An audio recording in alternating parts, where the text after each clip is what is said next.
Waalaikumsalam Mbak Muna, silakan duduk Mbak. Iya, perkenalkan ya Mbak ya, nama saya Bidan Ida Triani.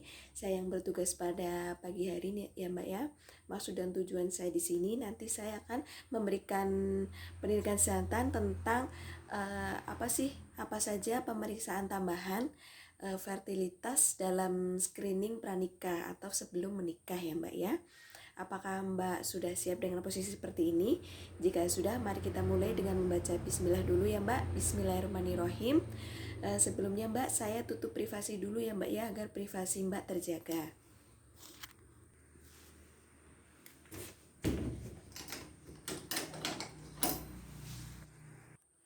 Iya Mbak, bagaimana? Apakah ada keluhan Mbak? Jika tidak ada, mari kita langsung saja ya Mbak ya, untuk saya jelaskan.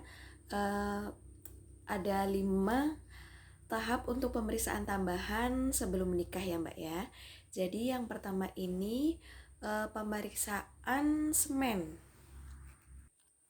Ya, jadi yang pertama ini semen analisis atau ini disebut dengan pemeriksaan sperma ya pada laki-laki. Sebelumnya apa sih pemeriksaan tambahannya untuk apa? Jadi pemeriksaan tambahannya ini untuk mengetahui kesuburan ya Mbak ya dari masing-masing calon pengantin laki-laki dan perempuan. Jadi pemeriksaannya apa saja? Jadi yang tadi itu pertama semen analisis atau pemeriksaan sperma ya. Jadi analisis semen ini itu pemeriksaan di laboratorium yang bertujuan untuk mengetahui kualitas air mani untuk seorang pria. Ya, jadi yang diketahui ini jumlahnya dan pergerakan spermanya dalam air mani. Jadi untuk langkah awalnya ini nanti seorang pria ini apakah ada masalah kesuburannya atau tidak. Jadi lebih dari sepertiga pasangan ini yang tidak memiliki anak karena ada masalah dalam spermanya seperti itu. Nah, jadi persiapannya apa saja? Yaitu laki-laki ini untuk menghindari aktivitas hubungan seks ya, atau namanya ejakulasi selama 2-5 hari. Jadi sebelum pengambilan sampelnya. Terus hal ini untuk memastikan bahwa analisanya ini nanti dilakukan pada kondisi yang sehat atau yang optimal. Jadi jika memungkinkan nanti jangan menghindari aktivitas seksualnya ini selama lebih dari 1-2 minggu. Jadi sebelum pengambilan sampel. Jadi jangan waktu yang terlalu lama tanpa aktivitas seksual atau ejakulasi dapat menyebabkan penurunan jumlah dan pergerakan sperma. Jadi nanti laki-lakinya ini akan diberikan tabung oleh dokter ya, tabung sampel. Tabung sampelnya ini steril atau bersih untuk menampung sperma melalui masturbasi itu.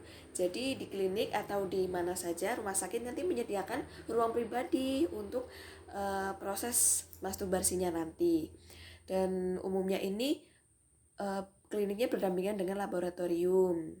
Jadi dekat dengan melakukan pemeriksaannya seperti itu. Untuk pengambilan sampel ini boleh dilakukan masturbasi di rumah, tetapi harus segera dibawa ke laboratorium agar tidak terjadi ada sesuatu yang masuk ke dalam tabung tersebut. Jadi masih segar seperti itu.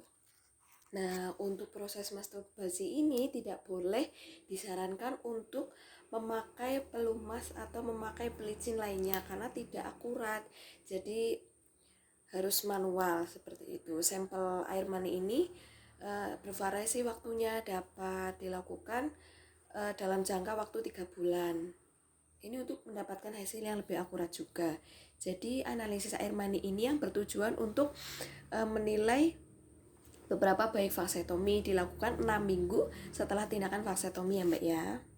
Nah, untuk hasil dari analisis air mani ini umumnya dapat diketahui dalam 1 hari.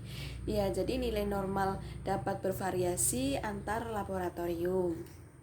Nah, ini hal yang dapat menurunkan hasil sperma ini ada beberapa, yaitu yang pertama mengkonsumsi obat-obatan, yaitu yang berpotensi menurunkan jumlah sperma. Terus ada lagi laki-laki ini akan mengkonsumsi kafein, alkohol, terus ganja, tembakau, terus obat-obatan herbal lainnya, terus terkena radiasi, bahkan bahan-bahan kimia.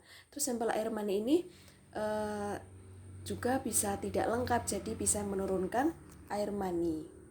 Jadi untuk air mani yang sedikit dan encer itu kurang berkualitas, dan sperma yang subur itu aktif, kental, jadi berkualitas. Nah, yang kedua caranya adalah suhu basal. Apa sih pengertiannya suhu basal? Suhu basal tubuh ini adalah suhu tubuh Anda ya Mbak ya, di pagi hari sebelum bangun tidur dan beraktivitas. Jadi tata caranya ini biasanya perubahan suhu basal tubuh akan terjadi sekitar 12 sampai 24 jam ya setelah ovulasi atau masa subur. Ini berlangsung. Inilah mengapa pengukuran suhu basal tubuh bukan untuk menentukan kapan Mbak harus melakukan hubungan seks, tapi untuk memberitahu Mbaknya ini bahwa ovulasi itu telah terjadi. Seperti itu ya Mbak ya. Nah, ini bagaimana sih caranya untuk pengukuran suhu basal tubuh? Jadi normalnya suhu tubuh ini perempuan saat tidak berovulasi adalah 35,5 derajat Celcius sampai 36 derajat Celcius. Jadi tergantung pada masing-masing individu dan suhu tempat tinggalnya, ada yang dingin, ada yang panas, seperti itu. Setelah telurnya dilepaskan oleh indung telur atau ovarium, rata-rata perempuan akan mengalami kenaikan suhu basal tubuh sekitar 0,5 derajat Celcius. Karena setelah ovulasi ini, peristiwa pelepasan telur oleh indung telur yang merupakan masa subur. Jadi indung telur ini mengeluarkan hormon progesteron. Nah, bagaimana sih teknik pengukurannya yang khusus? Yaitu yang pertama, karena perbedaan temperatur atau suhunya, jadi saat ovulasi atau masa subur ini sangat kecil.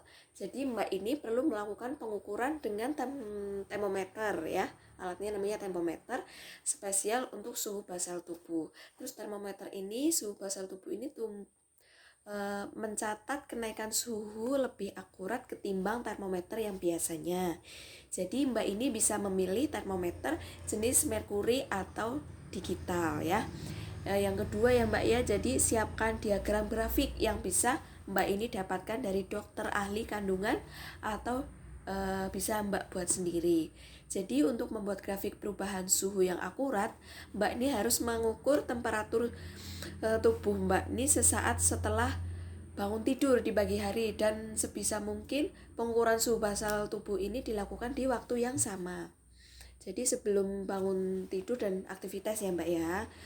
Caranya ini letakkan temperatur suhu basal tubuh di samping tempat tidur Mbak, terus lakukan pengukuran sebelum Mbak beranjak dari tempat tidur atau bangun ya Mbak ya, sebelum berbicara, makan, minum, atau berhubungan seks. Jadi termometer suhu basal tubuh ini dimasukkan ke mulut atau dubur ya Mbak ya, atau anus selama 5 menit saja, 5 menit penuh tapi.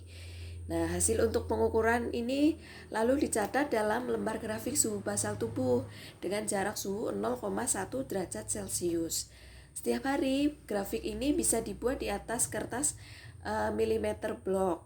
Jadi grafik ini akan memberikan Mbak ini pola perubahan suhu tubuh saat siklus menstruasi dan masa subur. Jadi setiap orang ini polanya berbeda-beda Mbak. Ada yang mengalami lonjakan suhu secara tiba-tiba, ada yang naik secara bertahap. Pola ini kadang bervariasi dari siklus ke siklus. Apa sih tanda bahwa ovulasi telah terjadi? Jadi apabila suhu tubuh meningkat lebih tinggi daripada suhu yang tercatat selama 6 hari sebelumnya, suhu tubuh akan tetap berada pada level ini atau mungkin mengalami kenaikan lagi selama 3 hari. Jika melalui tahap ini bisa dikatakan ovulasi telah terjadi Mbak. Seperti itu.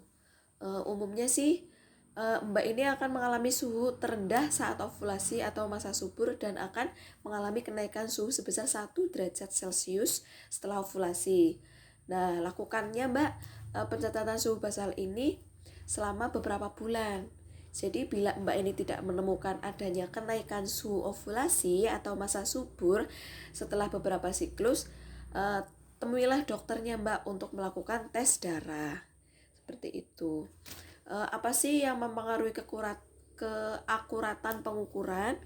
Yaitu ada beberapa faktornya. Jadi dapat mempengaruhi suhu basal dan akhirnya mempengaruhi keakuratan pencatatannya. Ini ada 6 diantaranya. Yang pertama, kurang tidur atau tidurnya terganggu. Terus yang kedua, bangun di jam yang berbeda. Terus sakit atau kelelahan. Yang keempat, kondisi emosi yang tidak stabil, merokok, dan yang terakhir itu konsumsi alkohol. Seperti itu. Nah, yang ketiga ini pemeriksaan lendir serviks, yaitu untuk lendir serviks ini tidak akan keluar dalam 3-4 hari setelah masa menstruasi selesai. Jadi setelah beberapa hari pertama, sedikit lendir serviks yang keruh dan lengket mungkin akan keluar selama 3-5 hari, Mbak. Ya, jadi lendir serviks ini akan bertambah banyak dan basah.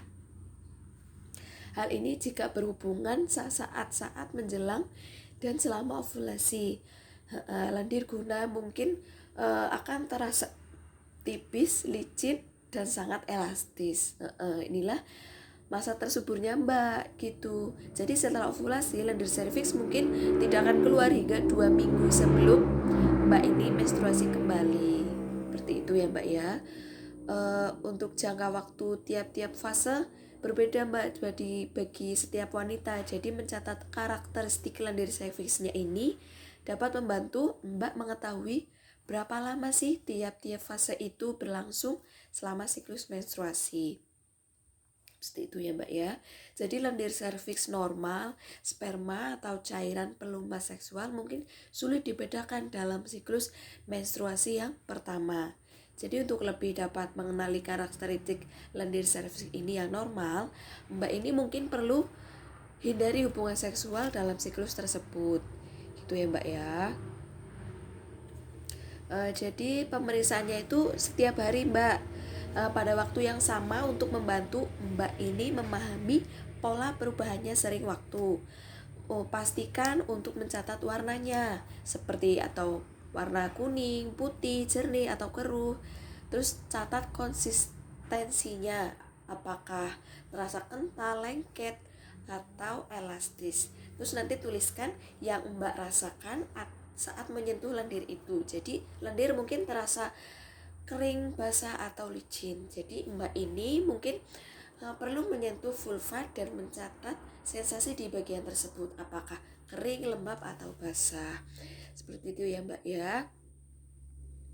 Untuk pemeriksaan lendir serviks ini sebelum dan setelah buang air kecil. Jadi cara yang terbaik ini untuk memeriksa lendir serviks adalah dengan mengusap tisu sebelum dan setelah buang air kecil.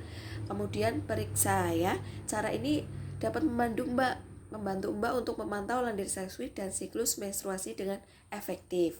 Gunakan tisu saja Mbak di toilet yang berwarna putih sehingga Mbak bisa mengamati warna lendir serviks dengan baik.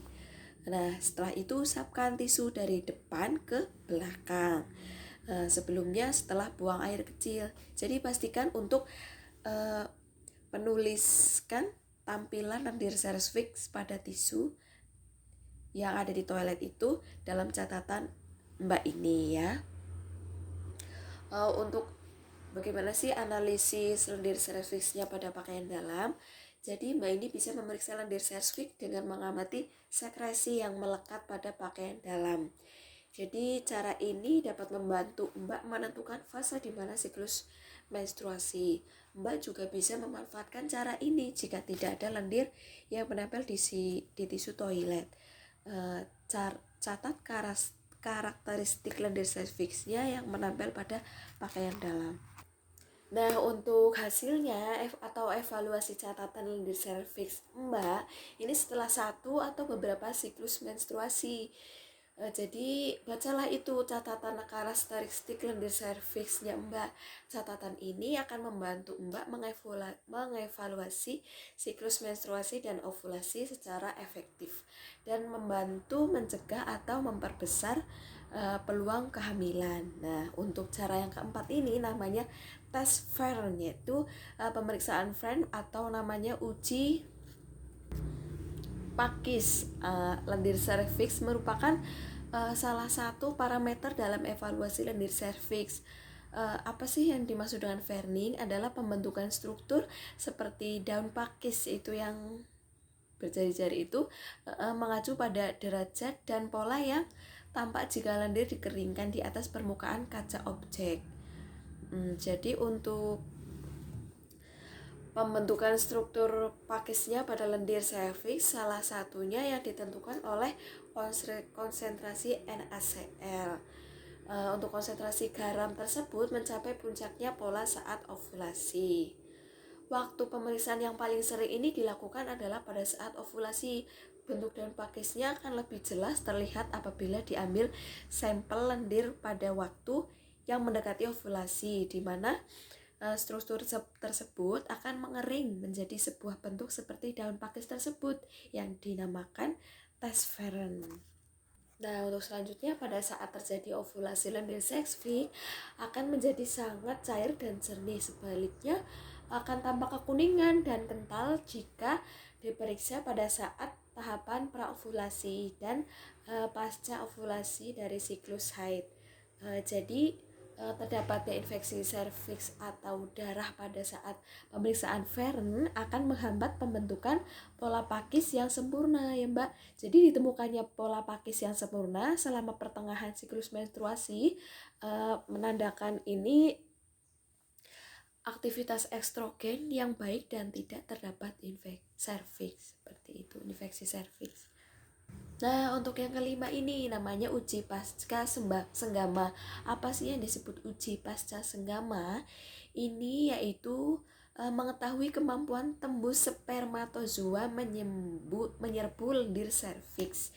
Jadi caranya ini dianjurkan melakukan hubungan seks di rumah, dan setelah 2 jam nanti Mbak dan suami datang ke rumah sakit untuk pemeriksaan.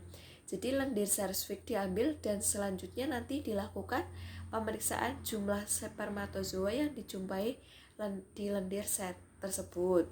Jadi pemeriksaan ini dilakukan sekitar perkiraan masa ovulasi, yaitu hari ke-12, 13, dan 14. Dengan perhitungan menstruasi pertama dianggap hari pertama.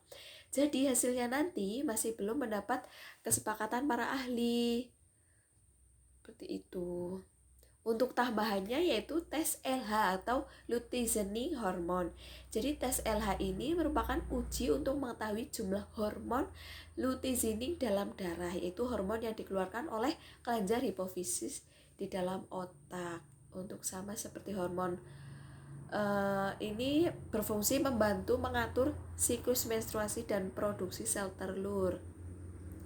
Untuk selain itu, untuk mengetahui produksi sel telur dan masalah menstruasi Mbak, ini tes ini juga biasanya dilakukan untuk mengetahui apakah Mbak ini sedang berovulasi atau sudah mencapai masa biasanya, yaitu tes ini dilakukan pada hari-hari tertentu dalam siklus menstruasi wanita.